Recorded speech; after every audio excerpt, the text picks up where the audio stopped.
there is anyone out there who still doubts that America is a place where all things are possible, who still wonders if the dream of our founders is alive in our time, who still questions the power of our democracy, tonight is your answer.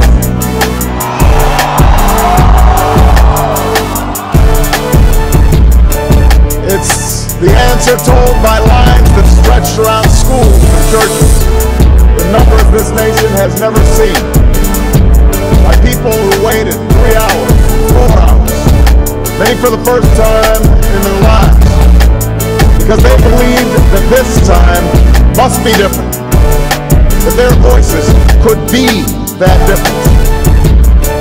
It's the answer spoken by young and old, rich and poor, Democrat and Republican, black, white, Hispanic, Asian, Native American, gay, straight, disabled and not disabled, Americans who sent a message to the world that we have never been just a collection of individuals or a collection of red states and blue states. We are and always will be the United States of America.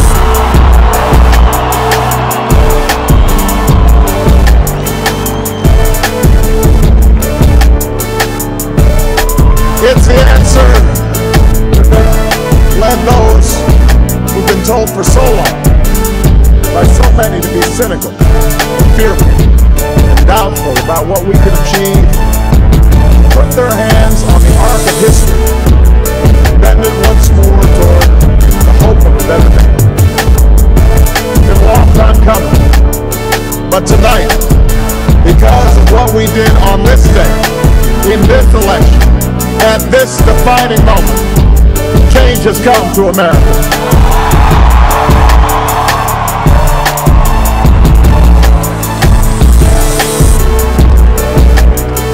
A little bit earlier this evening, I received an extraordinarily gracious call from Senator McCain.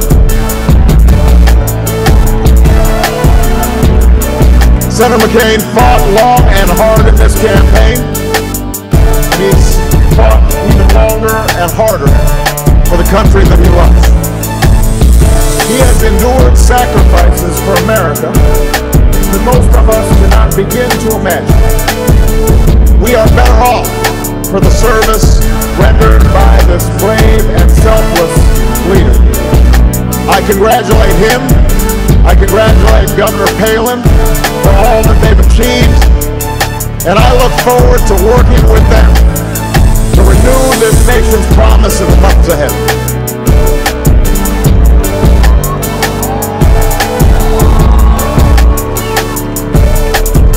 I want to thank my partner in this journey, a man who campaigned from his heart and spoke for the men and women he grew up with on the streets of Scranton and rode with on the train home to Delaware, the Vice President-elect of the United States, Joe Biden.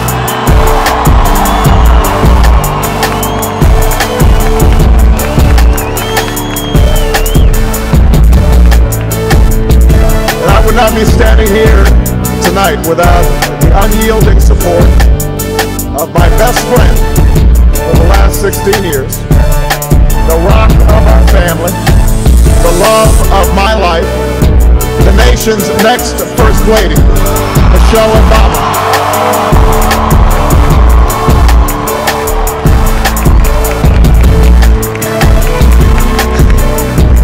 Sasha and Malia, I love you both more than you can imagine, and you have earned the new puppy that's coming with us to the White House.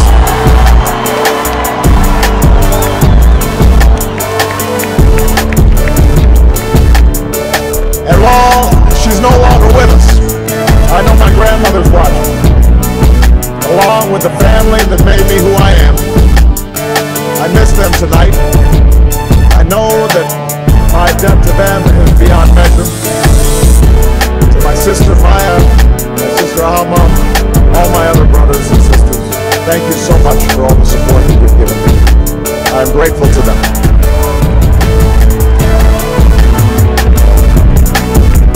to my campaign manager, David Plum.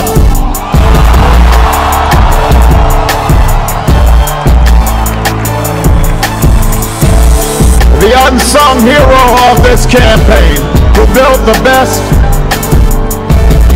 political campaign, I think, in the history of the United States of America. To my chief strategist, David Axelrod, who's been a partner with me every step of the way. To the best campaign team ever assembled in the history of politics, you made this happen, and I am forever grateful for what you sacrificed to get it done.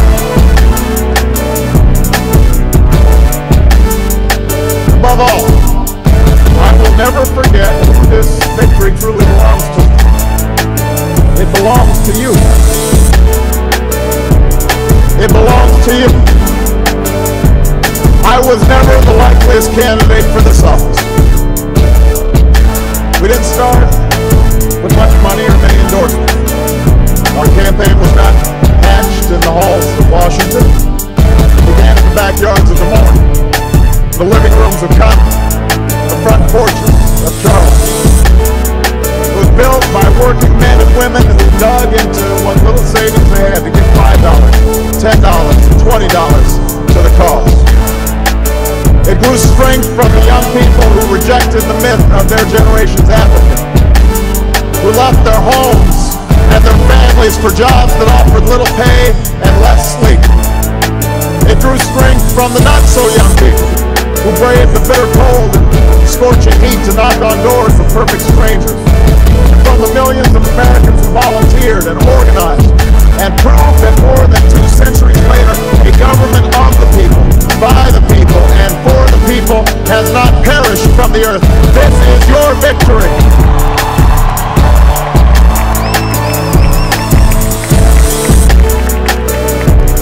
Now, I know you didn't do this just to win an election.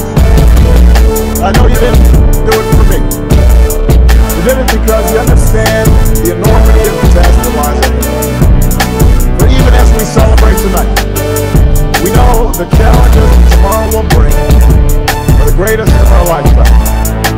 2 wars, planet in peril, the worst financial crisis in a century. Even as we stand here tonight, we know there are brave Americans waking up in the deserts of Iraq and the mountains of Afghanistan to risk their lives for us. There are mothers and fathers who will lie awake after the children fall asleep and wonder how they'll make the mortgage, pay their doctor's bills, and save enough for their child's college education. There's new energy to harness, new jobs to be created, new schools to build, and threats to meet, alliances to repair. The road ahead will be long. Our climb will be steep. We may not get there in 1 year or even in 1 term. But America, I have never been more hopeful than I am tonight that we will get there. I promise you, we as a people will get there.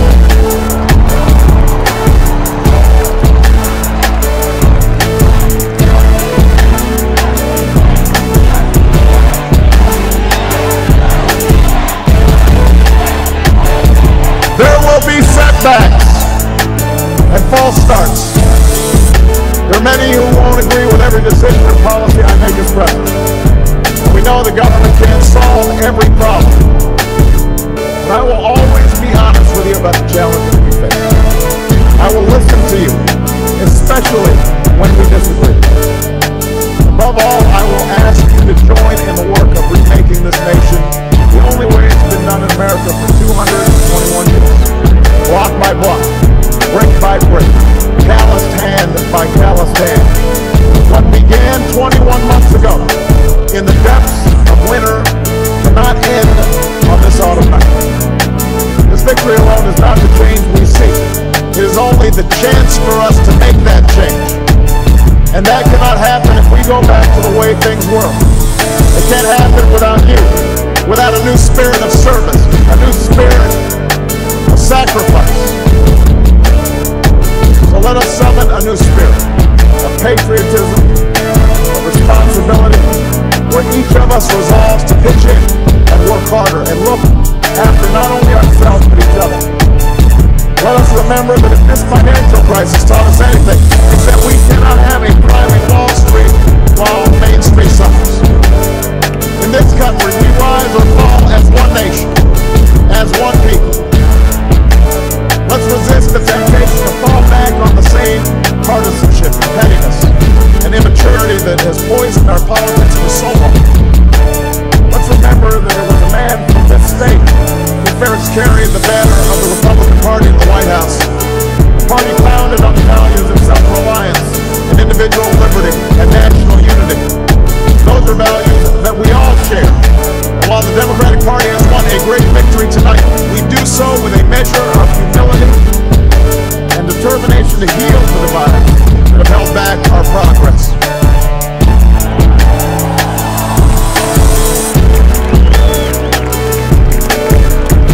As Lincoln said to a nation far more divided than ours, we are not enemies, but friends. Though passion may have strained, it must not break our bonds of affection. To those Americans whose support I have yet to earn, I may not have won your vote tonight, but I hear your voices. I need your help, and I will be your president too.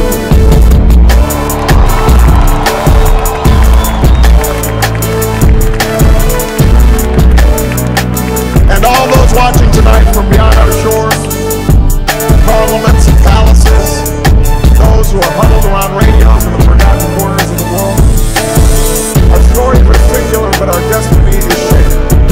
The new dawn of American leadership is at hand.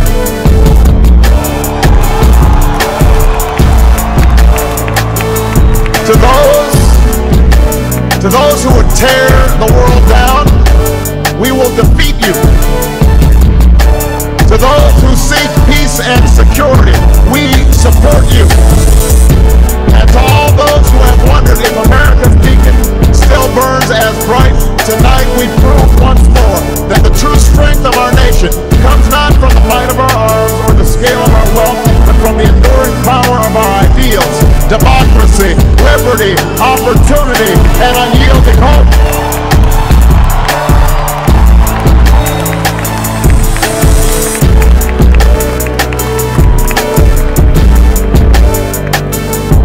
That's the true genius of America. That America can change. Our union can be perfected. What we've already achieved gives us hope for what we can and must achieve tomorrow. This election had many firsts, many stories that will be told for generations, but one that's on my mind tonight is about a woman who cast her ballot in Atlanta. She's a lot like the millions of others who stood in line to make their voice heard in this election, except for one thing. Ann Nixon Cooper is 106 years old. She was born just a generation past slavery, a time when there were no cars on the road or planes in the sky. And someone like her couldn't vote for two reasons: because she was a woman and because of the color of her skin. And tonight, I think about all that she's seen throughout her century in America. The heartache and the hope, the struggle and the progress. The times we were told that we can't. People who pressed on with that American creed: yes, we can. At a time when women's voices were silenced and their hopes dismissed, she lived to see them stand up and speak out and reach for the ballot. Yes, we can. When there was despair in the Dust Bowl and depression across the land, she saw a nation conquer fear itself with a new deal, new jobs, a new sense of common purpose. Yes, we can. When the bombs fell on our harbor,